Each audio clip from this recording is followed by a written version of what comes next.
Welcome to Beyond Sundays, a podcast from two friends trying to follow Jesus more closely. Odds are you won't always agree with us and we'll stumble along the way, but we promise to be open and honest all the way through. I'm Hannah, here with Matt. We do have a website that you can visit to keep our show links and socials all in one place. Check out beyondsundays.pod.com. We're grateful for every listener, every share, every person that joins us on this journey. Thank you for fitting us in your busy life. You can help us grow the community by following, rating, and reviewing us on Apple and Spotify. We have the best people. We have really the best do. people. They're so awesome, and I just love all of them. Yep. Well, and today is an episode that was kind of birthed out of someone sharing a thought and asking something, and it has been really edifying for me. So I'm excited to get into this. But before we can do that, we have to talk about the Super Bowl. You owe me lunch. Do you have the scores written down? Because I left my red notebook at my house. I remember them, and I promise I'm not doing this to like alter the what we wagered. Mine was 24-13 Seahawks, and you did 24-20 Seahawks.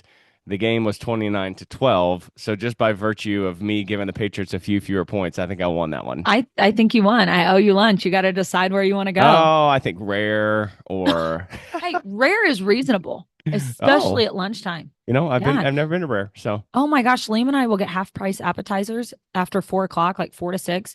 We'll go in and get it for like $20 some. That's pretty good. That for is two not people. too bad. Yeah. I didn't know how much I was gonna like really stick it to because I was also thinking Moe's. Like we both love some Moe's. We do love some Moe's. We do. And okay, this is totally off topic, but I sent Madeline a video. It was when we were going to a different church and she had ridden with me in the car to Moe's. Oh, perfect. I don't know. Did she show that to you? No, she didn't. No. She was probably 3 years old and she's like dancing in the car. But I remember it because we were going to Moe's. So Moe's has been a staple piece. I think Moe's. Oh, it's that queso. I mean, I don't ever do the queso. Oh, wow. Okay, well, I'm going to get in there and really change your life then. I like the guacamole. Yeah. The guac is good. I always get the nachos, and they're like, do you want, that you kind of go down the line. It's like the Subway of Mexican restaurants, and they're like, do you want queso? And I often say, like, why do you think I walked in? Oh and when you answer like that, I try not to come off like a derp.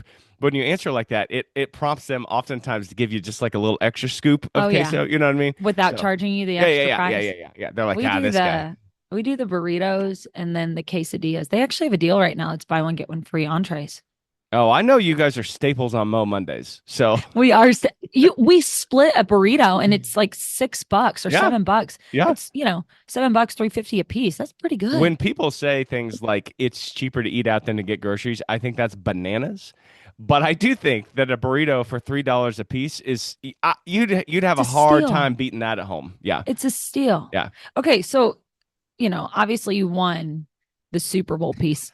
And I do You're have to say taking this better than you took the air hockey, I'll tell you that. I know. Well, the air hockey was personal. I'm actually good at air hockey. That was we need to play that again. Super Bowl. Not quite as good as me. Okay. No, that was just happenstance. I was pretty good though. Wasn't yeah. You were good. Yeah. That was not the response I wanted. No, listen, I'm like 93% sick. So just as long as we're making sports references, I'm hoping this is a Michael Jordan flu game for recording because I feel like somebody ran over me with their car. Do you? Are you still feeling sick? Yeah, just that I just have like a cold, you know what I mean? Yeah. It's just that kind of body achy sort of stuff. I hope it's not the flu. Yeah, we'll power through. We're going to power through today, but man, that at least you don't get a 4-day weekend. Sorry to everyone that's not a teacher. I get a 4-day weekend. Well, I'm off Monday. I do have to preach tomorrow at church, though, so you may just be hooking up an IV to me. I don't know. We'll see. I forgot about that. Oh, my word. Okay, I do have to talk to you about this. Yeah. Real quick question before we get into our episode. You remember the Almost Heretical podcast? Oh, yeah. Sure Did thing. you notice that that's not up anymore? One of the guys, I don't know the circumstances under which, but one of the guys kind of stepped out of that. Yeah. And it was this is terrible because I've enjoyed listening to those. It was the main teacher guy and the other guy would kind of react. Well, the main teacher guy sort of stepped away. So I think they try to fill that void, but I don't know the background details, but yeah, I did notice. I don't see it on there. I went to look for something specific. I don't see it on Gone there Gone. I can't find it on there at all. But I will say this. Interesting. I do think the teacher guy, I I think he went on and has started something new Oh. because it was interesting because it reminds me of kind of what we do. He had all these questions and he was in just not a great place, he said, when he was searching through all this, and it ended up solidifying his faith for him. Okay, yeah. So I just found that so interesting. I was looking for it yesterday, Well, which listen, teacher guy whose name we can't remember right now. Come no, on the pod. come on the pod. Let's tag him in this episode. Okay, deal. Almost heretical, whatever your teacher guy name is. Come Oh, on the this is so pod was sad. Yeah, our details are so off. so I really mean it though when I say I relate and agree with that. You know, there are a lot of questions that I've had that sometimes as a Christian you're almost encouraged, or maybe not encouraged, just maybe in your own mind you think, oh, I can't ask those. I can't wonder about this, whatever. And one of those things for me has been this idea of forgiveness. And I feel like there are a lot of people who have had to or been expected to forgive people that weren't truly sorry or may have been truly sorry but did so much damage that it's like your actual body responds negatively.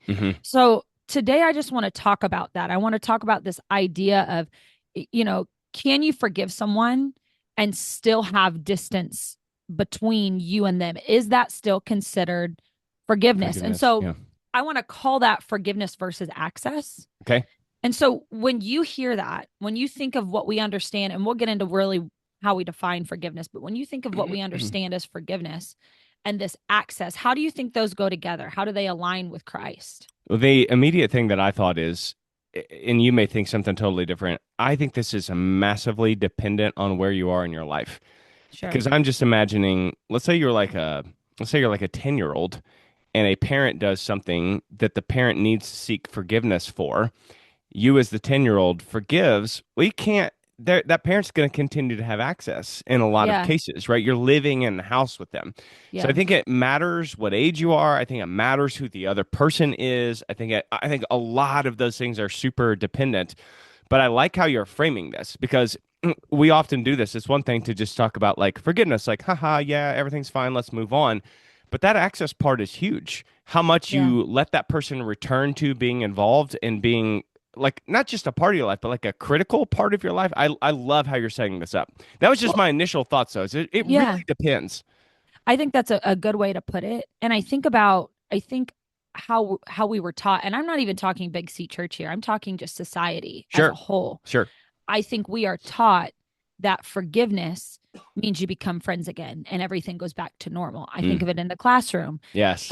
I don't do this anymore in my profession at all, but I used to tell kids, you need to go apologize. You need to apologize to this person. Go tell them you're sorry. And some teachers would make them hug it out or whatever. I just don't believe in that anymore. Yeah. I tell them, hey, I think you should apologize, but if you don't feel it, then don't do it. I'm not going to force you to do anything. But I think society teaches us the only way forgiveness is acceptable is if you give that person full access back to you or you go back to normal. I feel that in society. I think so, let alone what we see in the Bible, which is the Bible teaches us, Jesus, explicitly says, you forgive the person 70 times, 7 times. Yeah. Right. And again, I don't think this is Jesus out with his little clicker in his hand trying to count legitimately to 490 for you to forgive somebody 490 times. But you're right. There's an internal tension between, I think what Jesus is saying there is essentially you need to forgive the person limitless amounts of time. And at some point, that just runs up against like what I feel like is a natural human boundary to start to protect yourself and say, no, that person is not going to be with me, in me, a part of me anymore. So I think that is an extremely difficult teaching of Jesus to wrap our head around sometimes because what Jesus wants and what feels right to us can be two very different things. And I think if I'm hearing you right, I think I disagree. I think that 70 times 7 did not have to do with the same idea of forgiveness that we have. I think that 70 times 7 had more to do with we quit keeping score and we quit. This is how I have started to define forgiveness. Okay. Forgiveness is about letting go of people. It's about not holding debt for people. For example, that person owes me an apology. That person deserves justice. That person needs to do this. That person needs to say, you let go of that. Hmm. But forgiveness to me again is not saying, okay, I forgive you. Now everything's good. That to me is not forgiveness. And I think Jesus demonstrates that. I think he shows that he doesn't give access because with forgiveness is freely given, but when you think about building a relationship with him, repentance has to come with it. And along with that, you have to spend time with Jesus. It doesn't mean forgiveness isn't given freely. It just means relationship has to form that reconciliation. Does that make sense at all? It does make sense, yes. And I want to stop here for a second and talk about this ownership thing because Yeah. I think this is really smart to talk about at the beginning of this because I think that the secret of forgiveness is that we do have to release this ownership thing, Yeah. and we don't want to, right? Yeah. That is mine. That is my wound. You did that to me. You owe me something. And the second you release that, you no longer have that leverage over that person. And the reason part of it anyway, the reason that feels good to us is that person has taken their leverage over us to do us some kind of wrong. And so now, because we own this debt of theirs, we get to hold this leverage over their head. So, in some ways, in our own humanity, it's like we're evening the scales. You know what I Yeah. mean? And Yeah. forgiveness means you have to let that go. And so then it just feels like you've lost your power in that situation. It does. I just think sometimes that exactly what you're saying there, Hmm. we confuse that with going back to normal. You know what I Okay. mean? Like letting go of someone's debt, we Yes. confuse that with going back to normal because to me, forgiveness it's not about it doesn't fix trust. It Okay. doesn't fix safety. It Okay. doesn't fix closeness. And it doesn't change consequences. I Mm. mean, we see that all the time with Jesus. Just because he forgives doesn't mean that we don't deal with the consequences. And you see it with someone who this astounded me when I was looking into this. You think of Moses, you know, he still didn't get in the promised land. And Yeah. Moses is like the big guy. He's like the Yeah. the it guy. Hmm. And so this misconception that forgiveness means that you have to have the same kind of relationship with someone that you've always had doesn't feel healthy to me. And I think sometimes especially in the spiritual realm we confuse the two. We think that forgiveness and reconciliation go together. And I just don't believe that. No, I definitely think that restitution is bound up in this, though, because, like, if you want to get real dorky for a second and go to Leviticus in the Old Testament, there are numerous laws where if you cause something or something happens, you have to pay the restitution for that incident. Sure. And so it's not just I go to my neighbor if I accidentally cause their neighbor's cow to fall into a pit, I tell him I'm sorry. The Old Testament tells the children of Israel to go beyond that. You have to pay for that cow that you accidentally, right? You didn't even do it on purpose. And so then I think I like flip forward to the New Testament and I think of the way that Jesus and Zacchaeus interacted. Yeah. Zacchaeus climbed down that sycamore tree and he said, "I'll repay everybody It's a four great times." example. So I like what you're saying a lot about restitution. And so to me, the forgiveness is not all on the forgiver. The person who needs the forgiveness also has to have a part to play in this. Oh yeah. And if they're not playing that role, they're not playing that part, then to your point, that is not true reconciliation and forgiveness. I think, well, let me see if you agree with this. I think forgiveness can happen on one side. You can let go of the debt, but Yeah. reconciliation takes both sides coming back Yes. together. And that is a different proposition to me than just simply forgiving someone and letting it go. Yes. And so this is where I'm like all on the same exact page. But then I wonder, and I think I know how I feel. I don't think that reconciliation is necessary to walk in God's will and to walk with God. I think forgiveness, I Yes. think you have to forgive. I don't think reconciliation always has to happen. So what you're saying is if I am the person that has the power, I've been wronged and I need to Sure. forgive the other person. Yeah. I don't have to be reconciled with that person to be right with God. Yeah. I think I agree with that because that is not all about you. That is about the other person needs to do something to show, right? It's I almost think like even if that in they the do, Bible. though, But I think even if they do, Mm. I think even if a person puts forth an opportunity for reconciliation, I don't think that has to be there. I don't know for sure. I mean, you could probably convince me as this episode goes on, or I'll be interested to see how you're thinking about this. But then I just start to think though, like, what about God? Because Yeah. like the way that his relationship with us, he does seek reconciliation. Now, the obvious thing would be like our relationship with God is different fundamentally than our relationship with other humans. So I don't know if that pattern of God seeking to restore that relationship with us, I don't know if that pattern has to be taken to every single human relationship with they have, but that does give me a hesitation because of the way that God views it, you know? Yeah, that's exactly where my mindset went when I started studying this out because I really started looking into forgiveness and I looked at it in a biblical sense, but then I got to that same question, well, how does that parallel God? And my first thought is God's relationship with us. I mean, he is always searching for reconciliation, but Yeah. there are some times that reconciliation isn't found in God. Now, I guess if somebody's seeking, so now I'm working through it. I guess if somebody's seeking it, there is reconciliation. But you think of like, I guess let me put it like this. There are always still boundaries and consequences. Yes. And so I guess it's just our understanding of what reconciliation means. Like, Mm. Adam and Eve, they were sent out of the garden. Yeah. They were not allowed back in. There was a boundary that was set up. So, yeah, that makes me think reconciliation. What does that mean? Does that mean that you have to be best friends? Does that mean that you're just able to go to the same church together? Does that mean that let me back up. Can I Yeah. back Go up for ahead. a Sure. second? Of course. I think we have to establish this first. Yeah. Forgiveness means a couple of things Okay. because I think it goes with reconciliation. Mm-hmm. It means that you quit replaying those same thoughts over and over in your head. It means that you quit thinking what I could have said differently. That's all a part of releasing that debt. Yes. So I think when you do that, you are automatically open to reconcile. But I don't believe reconciliation means that you have to go back to normal and be friends because there are people that have been like really hurt. Not just that person talked bad about me, Yeah. but like Sure. they've been, Physical abuse, mental abuse. Yes. Of course. Like serious, serious things. Yes. and so like I don't think it's fair to expect those people to reconcile in a way that they have to cut out boundaries. Yeah, I think so.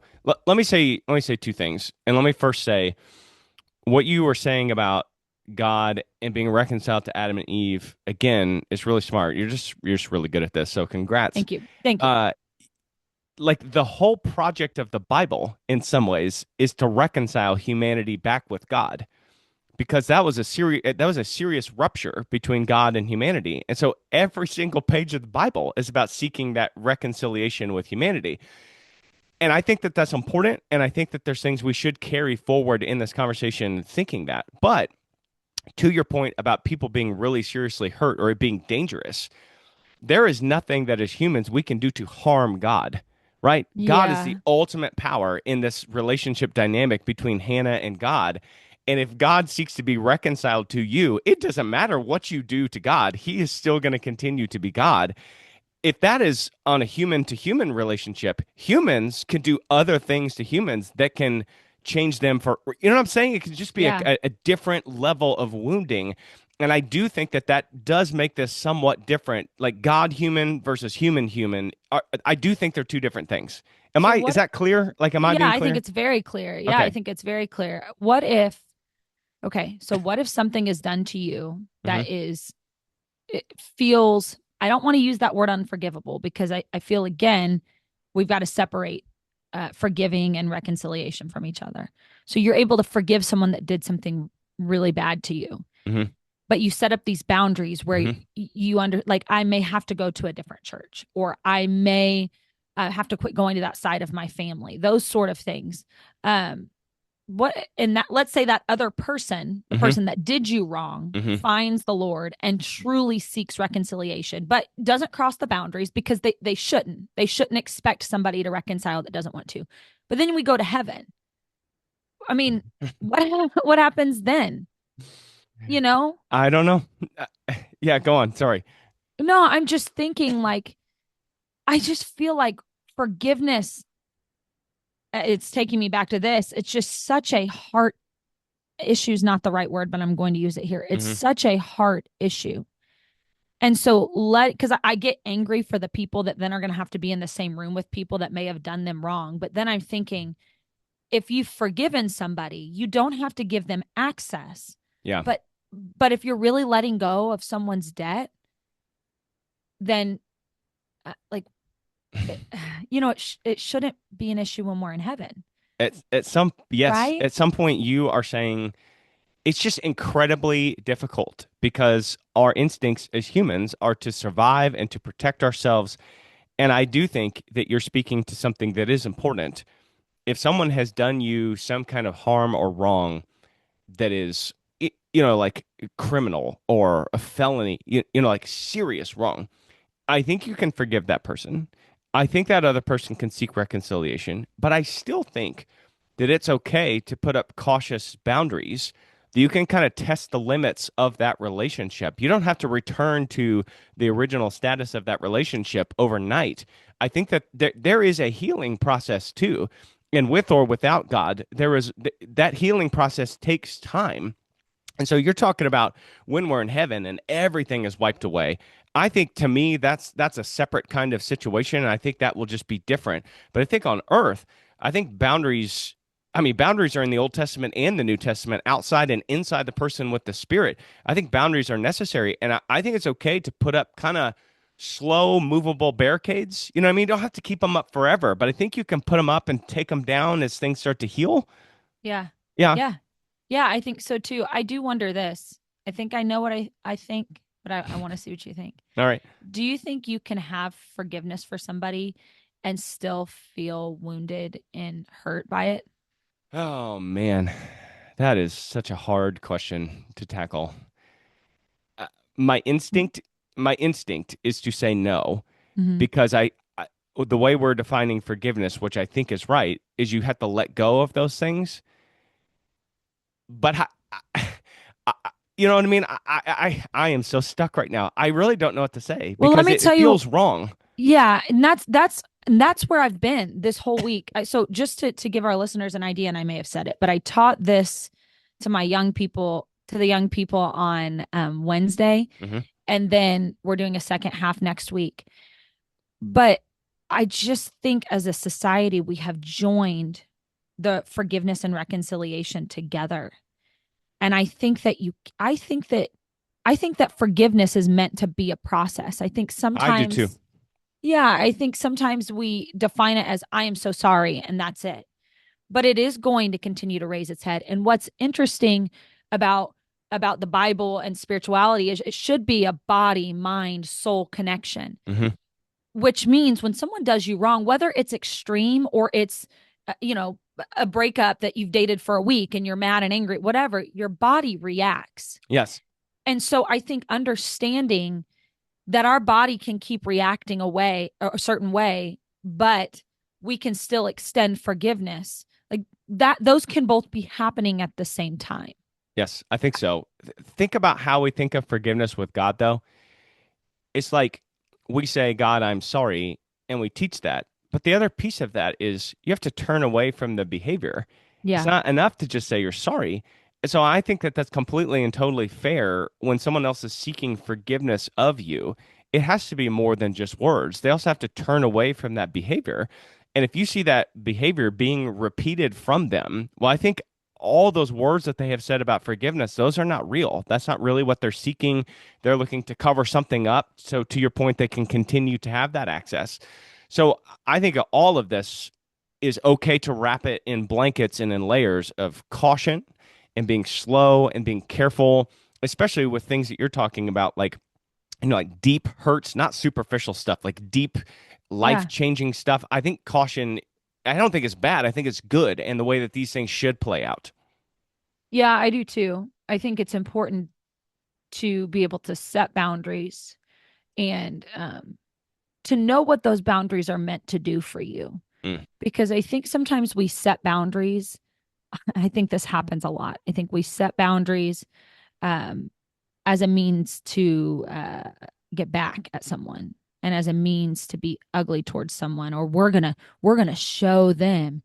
And, and I don't believe that's within forgiveness. No. I think there are anger boundaries and I think there are wisdom boundaries. Okay. And I think it's important to define and understand both of those, that if you're doing it out of just being anger and it's resentment, then that's not true forgiveness boundaries. But if it's out of wisdom for protection, then okay, that's an okay thing to do. This is something that I'm doing for my safety, to allow my body to heal so that I can heal. Because I think boundaries are what allow for us to find healing and forgiveness. Yeah, I think boundaries are supposed to be defensive. The way that you're talking about anger boundaries makes me think of the word revenge. They're Yes. offensive. You're still trying to harm the other person. I don't really see anywhere in the Bible where forgiveness is about harming the other person. No. Now, if it helps you to rest assured that God will take care of those things, I think He will. God says, "Vengeance is mine."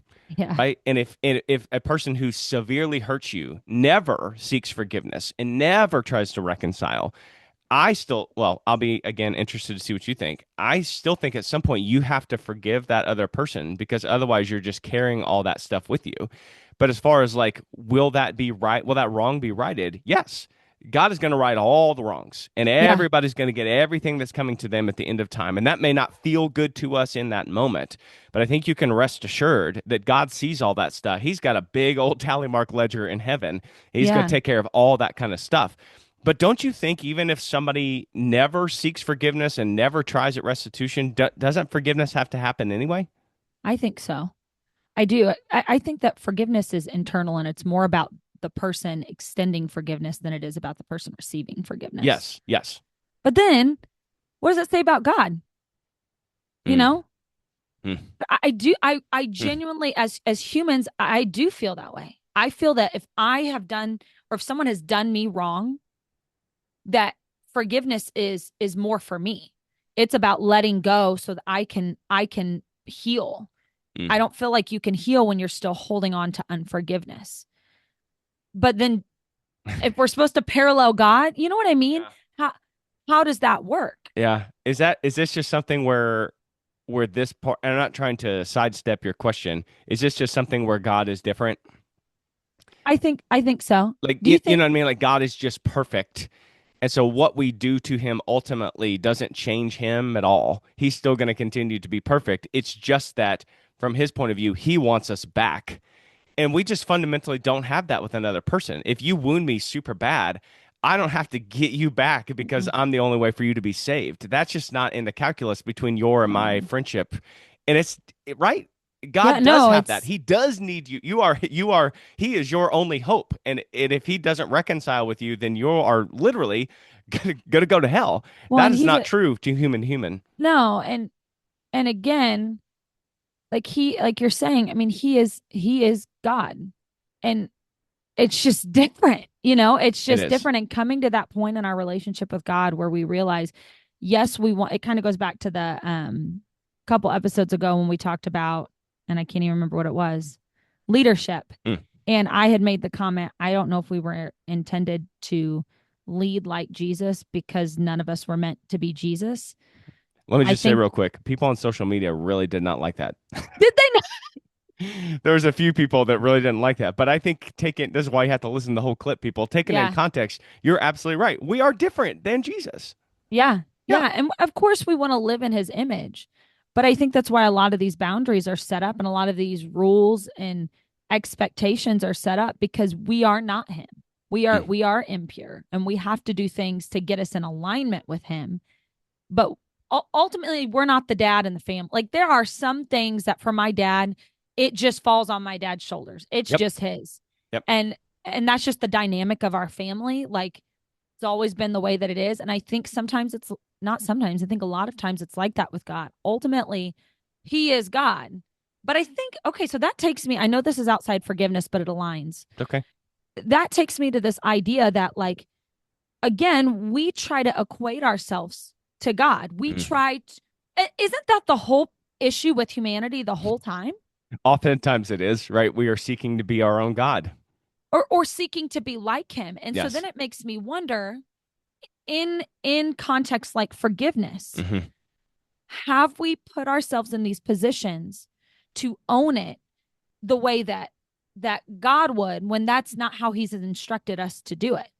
I think there's no doubt. And is probably why I just hesitate so bad to say some of this stuff because I have never had somebody do something to me that was so serious that it's so hard for me to forgive them. And I want to give voice to those people and I want to protect those people that have been seriously harmed. So I don't want to be flippant about this response, but I think you are highlighting a reason why we often struggle with forgiveness is because we are putting ourselves in the place of God and we are it's like we're mixing the two things, right? It's just Yeah. different. Well, his forgiveness should right a wrong. Yes.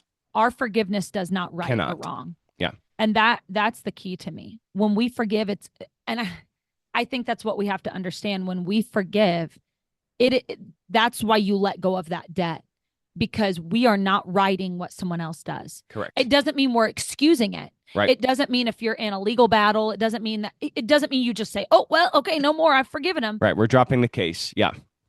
It just means in your own mind, Hmm. you say, "You know what? I'm not going to let that have control of me anymore." Yes. And then if reconciliation happens, if there's a correction, it takes two people for reconciliation. And if that's what you feel comfortable doing, that can happen. But I fully believe reconciliation is outside of forgiveness. I believe they're two separate things. I think they're connected, but they are different. They are not the same process. Do you feel like it would be appropriate for me to give you like a specific example Sure. that we could talk about for a second? Sure. So, and I don't have anybody in mind with this at all. Well, let's say a parent sexually abuses a child. That's Sure. very serious, awful stuff. And that child grows into adulthood, and there's some carryover issues with that because it's never really been addressed. Eventually, the child who is now an adult gets to a place where they can forgive the parent. The parent seeks reconciliation, but that child doesn't feel safe or comfortable with that parent anymore. That is where I think your boundaries and things like that, I think that makes complete sense. I think it's okay to be cautious. Here's the question I want to ask though. Can you love someone without the access that we've been talking about?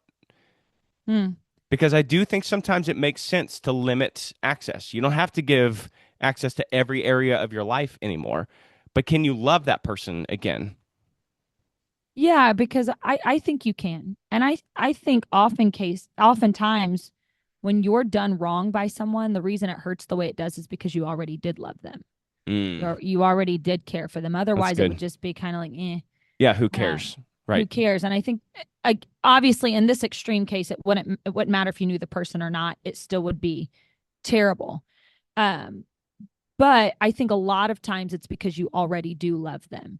But I do think that you can love people. You can love people in a way that gives them access. And then you can love people in a way that says, you know what? I hope that you find the peace you need. I hope that you find the help that you need. I hope that you find this or that.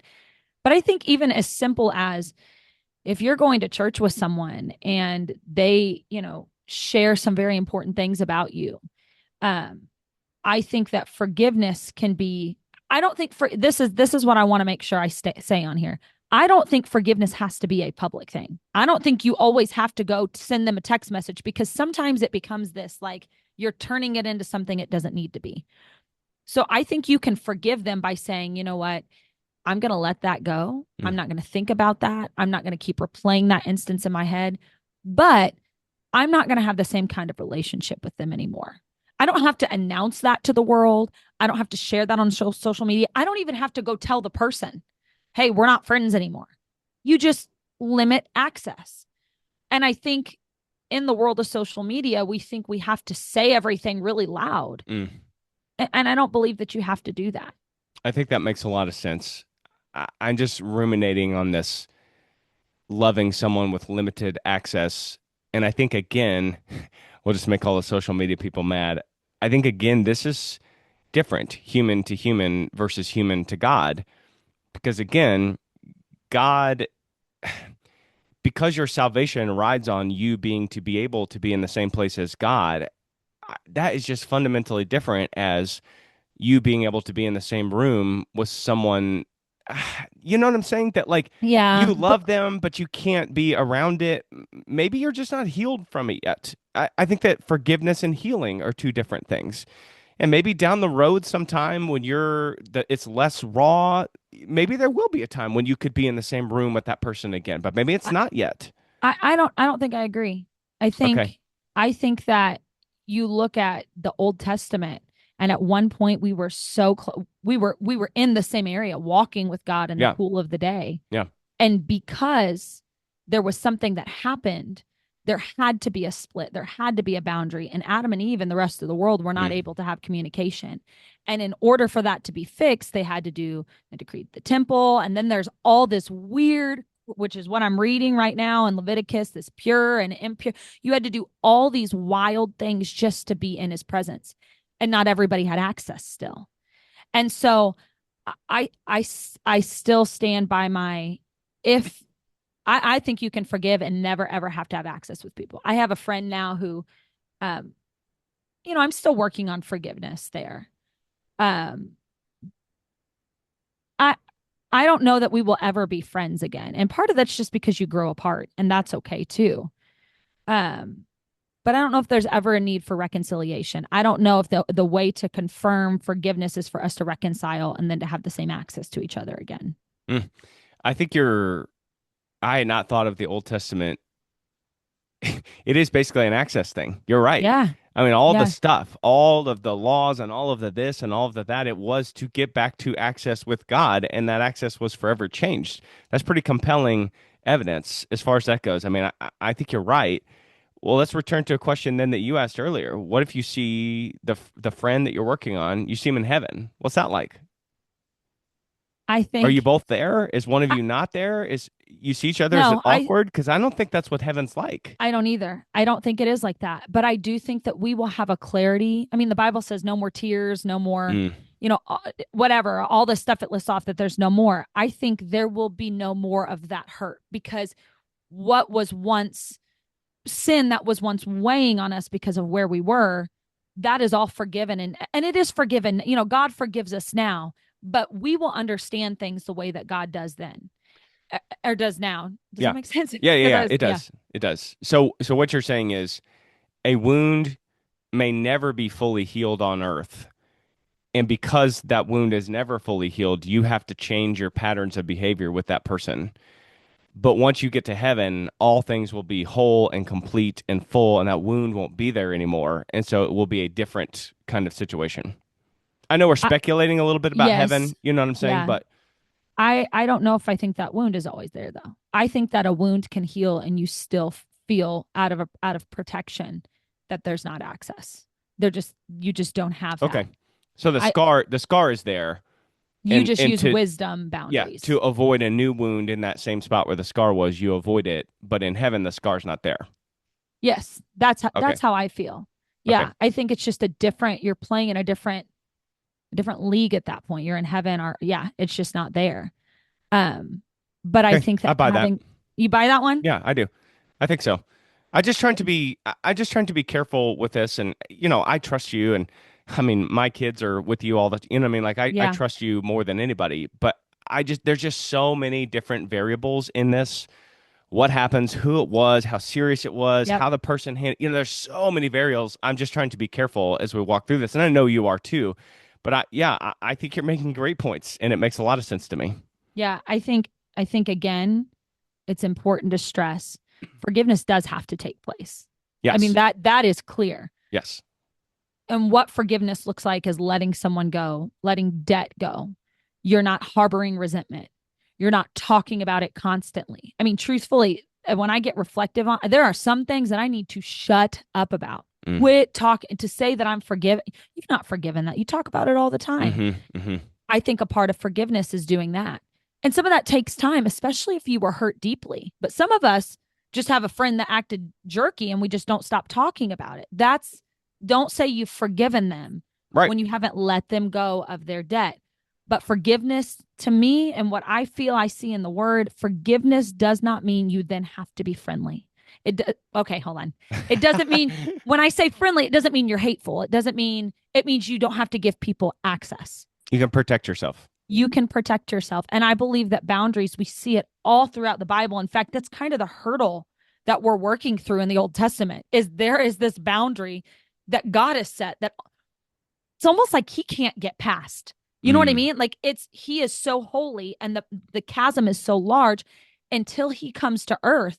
There's literally no way to get past that boundary. I think that's for our protection, but I take your point. I don't think God's endangered, but I think God is putting that boundary there because it would be destructive. It would be bad for us to be in contact with God in a state where we're not ready to be in contact with God. But that's what does translate to me. If you're not in a state to be in contact with that person, then that is disastrous, right? Yeah, and that is something that is elemental that we can copy from the Bible. And sometimes that takes time. And to your point, on earth, I buy what you're saying. I think maybe that could never come while we're on the earth in these human forms. But again, it is letting go of somebody, letting go of their debt. That's giving forgiveness, but reconciliation may not happen. Mm-hmm. It may not. So listeners, I'm curious to see what you think. Don't just take our word for it. Please make sure that you go look through your word, search on the internet, see what people think and see if it resonates with you. I'm super curious about this topic. I think that it is very easy to blanket things when we haven't experienced it. And if we believe the word of God, then we believe it for everybody, whether it's, us that may not have experienced that extreme version of forgiveness or those people that have dealt with really, really extreme issues. It's for everyone. And so tell us what you think. Thank you again for joining us. We do love going beyond Sundays, and we hope that you enjoyed the conversation. Again, if you have thoughts, if you have comments, please share it with us. Go to beyondsundayspod.com for our show links and socials. And until next time, may the Lord bless you and keep you.